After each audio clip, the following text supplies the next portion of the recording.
have to say this because I know our spirit and our emotions get stirred. I'm not against nobody on the panel. I'm with everybody on the panel. I'm not diametrically opposed to anybody on the panel. I agree with everything my brother said about revolutionaryism. So let me ask you guys a few questions. We're in the South. We're in the heart of the South right now. Who fishes? Who knows how to fish?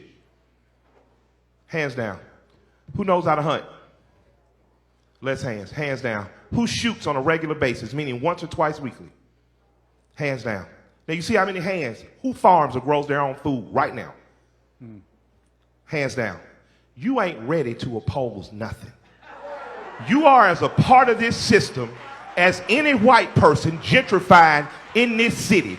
And you can't tell me I don't know what I'm talking about because I've lived in this neighborhood long enough to know when 2 out of every 5 yards had a garden in the back. I'm old enough to know when the Muslim community was the strongest security force and their own food force in this community. Black people, I love you, and I love you enough to tell you, you ain't ready to revolt shit. You don't feed yourself. You don't hunt your own animals and slaughter them. You don't prepare your own meat. You don't own your own land. You don't have a seed growing in your window. So when you think about revolutionaryism and you think about fighting and dying in the street, you ain't shit if you can't feed your children. You ain't nothing if you can't teach your children to hunt. I've been hearing this revolutionary talk all my life. All my life, I've been seeing leaders get before me and tell me how much of a strong warrior. And just like the United States Army, just like the military, I've seen their words send black boys off to die in the street fighting and arguing with police. You have no win. He was innocent and he got 19 years. His mama couldn't afford the right lawyer. His dad didn't know a senator. You have no wins. How many of you practice a martial art today? Who practices a martial art today? How many boys are practicing a martial art in your community today? Today. That's what I'm saying. We not ready to fight. You say fight back, fight the police. The police are trained to shoot. They're trained in martial combat. We're not.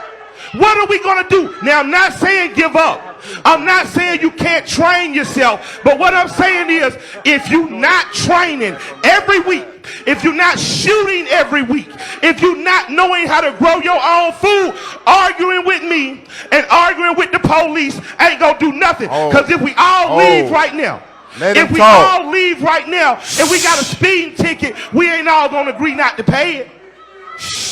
You understand what I'm saying? I agree we still slaves. I'm telling you right now today, Malcolm said by any means necessary. By any means necessary. And we're talking about children. We're talking about young men. These boys aren't even intelligent enough yet not to know what girl not to like. They're not even intelligent enough yet not to know I always should have a condom. They're not even intelligent enough yet to know not to argue with their teachers. Don't send these babies off to die because you didn't die when you was 21. Don't you send these babies off to die because you feel like you missed the 60s and the 70s. I want to see more black attorneys, more black law enforcement. I want to see more black people pooling their money to run their own candidates. I want to see more black police officers that are from the neighborhood, because I'm telling you, they tried to leave one time and they formed Liberia. Look at Liberia now.